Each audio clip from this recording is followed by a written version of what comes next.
Hi friends, Kitchen Queen Geetha ಚಾನಲ್ಗೆ ಸ್ವಾಗತ friends. ಇವತ್ತು ನೋಡ್ರಿ ನಾನು ನಿಮಗೊಂದು ಸೈಡ್ ಡಿಶ್ ಹೇಳ್ಕೊಡ್ತಾ ಇದ್ದೀನಿ ಫ್ರೆಂಡ್ಸ್. ಇದು ರೊಟ್ಟಿ, ಚಪಾತಿ ಮತ್ತು ರೈಸ್ಗೆ ತುಂಬ ಚೆನ್ನಾಗಿರುತ್ತದೆ. ಬನ್ನಿ ಹೇಗೆ ಮಾಡೋದು ಅಂತ ನೋಡಿಕೊಳ್ಳೋಣ. ಮೊದಲಿಗೆ ಸ್ವಲ್ಪ ತೊಗರಿಬೇಳೆಯನ್ನು ನೆನೆಸಲು ಇಡಬೇಕು. ಇಲ್ಲಿ ನಾನು ಮೆಂತ್ಯ ಸೊಪ್ಪನ್ನು ಚೆನ್ನಾಗಿ ಬಿಡಿಸಿ ಸಣ್ಣಗೆ ಕಟ್ ಮಾಡಿ ತೊಳೆದುಕೊಂಡು ಇಟ್ಕೊಂಡಿದ್ದೇನೆ ಫ್ರೆಂಡ್ಸ್. ಕಟ್ ಮಾಡಿ ತೊಳಿಬೇಡಿ, ಮೊದಲೇ ತೊಳೆದು ಆಮೇಲೆ ಕಟ್ ಮಾಡ್ಕೊಳ್ಳಿ. ಬನ್ನಿ ಇದಕ್ಕೆ ಮಸಾಲೆ ಮಾಡಿಕೊಳ್ಳೋಣ.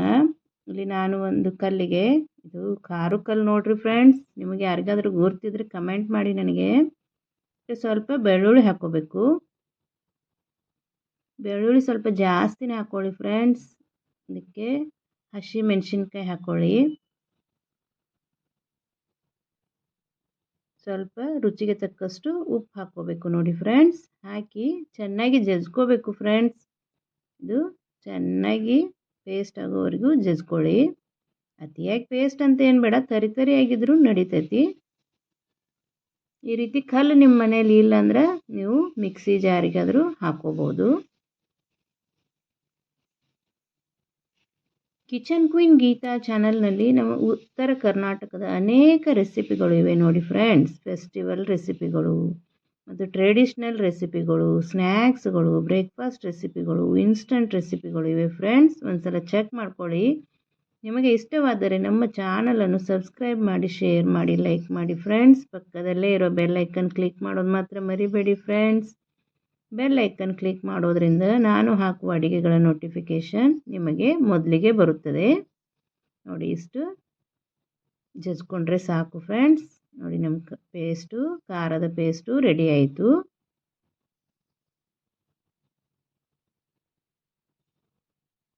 ನಿಮಗೆ ಖಾರ ಜಾಸ್ತಿ ಬೇಕಂದರೆ ಇನ್ನೂ ಜಾಸ್ತಿ ಹಸಿಮೆಣಸಿನ್ಕಾಯಿ ಹಾಕ್ಕೋಬೋದು. ಗ್ಯಾಸ್ ಮೇಲೆ ಒಂದು ಪ್ಯಾನ್ ಇಟ್ಕೊಂಡಿದ್ದೇನೆ. ಒಂದು 3-4 ಸ್ಪೂನು ಎಣ್ಣೆ ಹಾಕ್ಕೊಳ್ಳಿ ಫ್ರೆಂಡ್ಸ್. ಈ ರೆಸಿಪಿ ಹೆಲ್ದಿಯಾಗಿಯೂ ಇರುತ್ತದೆ ಮತ್ತು ತಿನ್ನಲು ತುಂಬ ರುಚಿಯಾಗಿರುತ್ತದೆ ಫ್ರೆಂಡ್ಸ್. ಒಂದ್ಸಲ ಇದನ್ನು ಚಪಾತಿ ಅಥವಾ ರೊಟ್ಟಿಗೆ ಅಥವಾ ರೈಸಿಗೆ ಮಾಡಿಕೊಡಿ, ಎಲ್ಲರೂ ಇಷ್ಟಪಟ್ಟು ತಿಂತಾರೆ ನೋಡಿ ಫ್ರೆಂಡ್ಸ್. ಎಣ್ಣೆ ಕಾದ ನಂತರ ಇಲ್ಲಿ 2 ಸಣ್ಣಗೆ ಕಟ್ ಮಾಡಿರುವ ಈರುಳ್ಳಿ ಹಾಕ್ಕೊಂಡಿದ್ದೇನೆ. ನಮ್ಮ ಉತ್ತರ ಕರ್ನಾಟಕದ ಇನ್ನೂ ಯಾವುದಾದ್ರೂ ರೆಸಿಪಿ ನಿಮಗೆ ಬೇಕಂದರೆ ಕಮೆಂಟ್ ಮಾಡಿ ಫ್ರೆಂಡ್ಸ್. ಅದನ್ನು ಹೇಗೆ ಮಾಡೋದು ಅಂತ ನಾನು ಹೇಳಿಕೊಡ್ತೇನೆ. ಅತಿ ಸುಲಭವಾಗಿ ಸ್ವಲ್ಪ ಸಾಮಾನಿಂದ ಹೇಗೆ ಮಾಡೋದು ಅಂತ ಹೇಳಿಕೊಡ್ತಾ ಇದ್ದೀನಿ ಕೊಡ್ತೀನಿ ಫ್ರೆಂಡ್ಸ್. ಕಮೆಂಟ್ ಮಾಡಿ. ಈರುಳ್ಳಿ ಚೆನ್ನಾಗಿ ಬಾಡಿಸ್ಕೋಬೇಕು.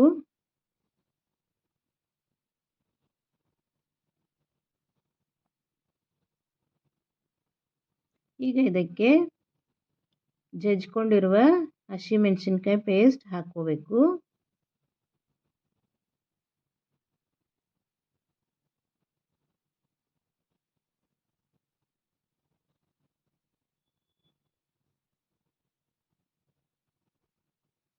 ಹಾಕಿ ಈ ರೀತಿ ಈರುಳ್ಳಿಯನ್ನು ಬಾಡಿಸ್ಕೊಳ್ಳಿ.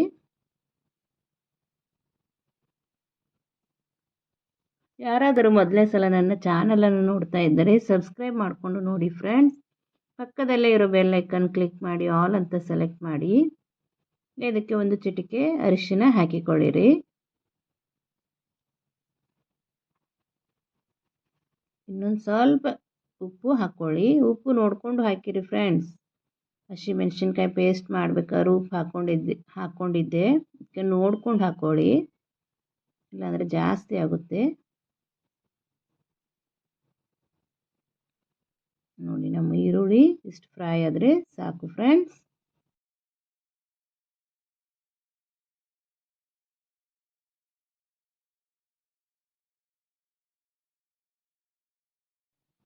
ಮೆಂತ್ಯ ಸೊಪ್ಪು ಒಂದು ಕಟ್ ತೆಗೆದುಕೊಂಡಿದ್ದೇನೆ. ಚೆನ್ನಾಗಿ ಬಿಡಿಸಿ ತೊಳೆದು ಆಮೇಲೆ ಕಟ್ ಮಾಡಿದ್ದೇನೆ ಫ್ರೆಂಡ್ಸ್. ಕಟ್ ಮಾಡಿದ ನಂತರ ತೊಳಿಬೇಡಿ, ಅದರಲ್ಲಿರುವ ಪ್ರೋಟೀನ್ ಅಂಶ ಎಲ್ಲ ಕಡಿಮೆ ಆಗುತ್ತದೆ. ಮೊದಲೇ ತೊಳೆದ್ಬಿಟ್ಟು ಆಮೇಲೆ ಸಣ್ಣಗೆ ಕಟ್ ಮಾಡ್ಕೊಳ್ಳಿ ನೋಡಿ. ಈ ರೀತಿ ಎಲ್ಲ ಮೆಂತ್ಯ ಸೊಪ್ಪನ್ನು ಆ ಒಗ್ಗರಣೆಗೆ ಹಾಕ್ಕೋಬೇಕು.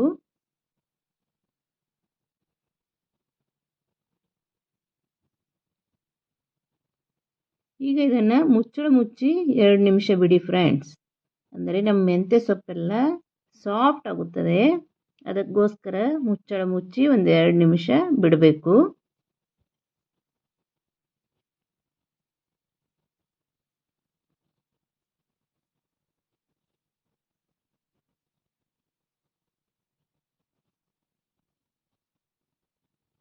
ಇದು ಚಪಾತಿ ರೊಟ್ಟಿಗಂತೂ ಒಳ್ಳೆ ಕಾಂಬಿನೇಷನ್ನು ಫ್ರೆಂಡ್ಸ್. ಮತ್ತು ಮೆಂತ್ಯ ಸೊಪ್ಪಿನಲ್ಲಿ ಪ್ರೋಟೀನ್ ಅಂಶ ಜಾಸ್ತಿ ಇರೋದರಿಂದ ಮಕ್ಕಳಿಗೆ ದೊಡ್ಡವರಿಗೆ ಅಂತೂ ತುಂಬ ಹೆಲ್ದಿ ರೆಸಿಪಿ ನೋಡಿ ಫ್ರೆಂಡ್ಸ್. ಒಂದ್ಸಲ ಮಾಡಿಕೊಡಿ, ಎಲ್ಲರೂ ಇಷ್ಟಪಟ್ಟು ತಿಂತಾರೆ.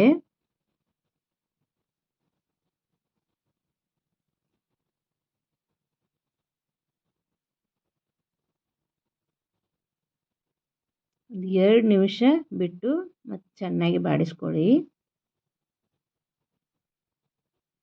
ನೋಡಿ ನಮ್ಮ ಮೆಂತ್ಯ ಸೊಪ್ಪೆಲ್ಲ ಹೆಂಗೆ ಸಾಫ್ಟ್ ಆಗಿದೆ ಅಂತ ನೋಡ್ಕೊಳ್ಳಿ ಫ್ರೆಂಡ್ಸ್. ಈಗ ಚೆನ್ನಾಗಿ ಮಿಕ್ಸ್ ಮಾಡ್ಕೋಬೇಕು. ಈಗ ಮಳೆಗಾಲ ಇರೋದರಿಂದ ಸೊಪ್ಪು ಜಾಸ್ತಿ ಬರುತ್ತೆ ಫ್ರೆಂಡ್ಸ್ ಮಾರ್ಕೆಟಿಗೆ. ಈ ರೀತಿ ಸೊಪ್ಪಿನಿಂದ ಈ ರೀತಿ ಮಾಡಿಕೊಡಿ, ತುಂಬ ಚೆನ್ನಾಗಿರುತ್ತದೆ. ಈಗ ನೆನೆಸಿರುವ ತೊಗರಿಬೇಳೆಯನ್ನು ಇದಕ್ಕೆ ಹಾಕ್ಕೋಬೇಕು. ಇದು ನಮ್ಮ ಉತ್ತರ ಕರ್ನಾಟಕದ ಟ್ರೆಡಿಷ್ನಲ್ ರೆಸಿಪಿ ನೋಡಿ ಫ್ರೆಂಡ್ಸ್. ನಮ್ಮ ಅಜ್ಜಿ ಅಮ್ಮ ಎಲ್ಲರೂ ಇದನ್ನು ರೊಟ್ಟಿ ಚಪಾತಿಗೆ ಮಾಡ್ತಾಯಿದ್ರು. ಅದಕ್ಕೋಸ್ಕರ ನಿಮಗೆ ಟ್ರೆಡಿಷ್ನಲ್ ರೆಸಿಪಿ ಹೇಳಿಕೊಡಬೇಕು ಅಂತಲೇ ನಾನು ಇದನ್ನು ಮಾಡಿದ್ದೇನೆ ಫ್ರೆಂಡ್ಸ್. ಎಲ್ಲರೂ ನೋಡಿ ನನ್ನ ಚಾನಲನ್ನು ಪ್ರೋತ್ಸಾಹಿಸಿ ಫ್ರೆಂಡ್ಸ್.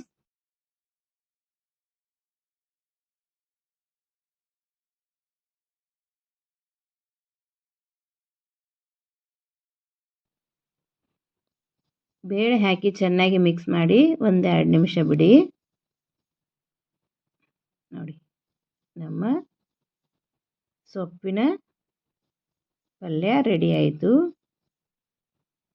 ಇದು ಚಪಾತಿ, ರೊಟ್ಟಿ, ರೈಸಿಗೂ ತುಂಬ ಚೆನ್ನಾಗಿರುತ್ತದೆ ಫ್ರೆಂಡ್ಸ್ ಮತ್ತು ಹೆಲ್ದಿಯಾಗಿಯೂ ಇರುತ್ತದೆ. ಗ್ಯಾಸ್ ಆಫ್ ಮಾಡ್ಕೋತಾ ಇದ್ದೇನೆ.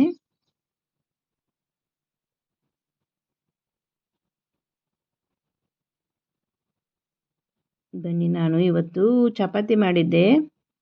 ಹಾಲಿನೂ ರೆಡಿ ಮಾಡಿ ತೋರಿಸ್ತೀನಿ ನಿಮಗೆ. ನಾನು ಮಾಡಿರೋ ಮೆಂತ್ಯ ಸೊಪ್ಪು ಪಲ್ಯ ಮತ್ತು ಹೆಸರು ಕಾಳು ಪಲ್ಯ ಮಾಡಿದ್ದೆ, ಚಪಾತಿ,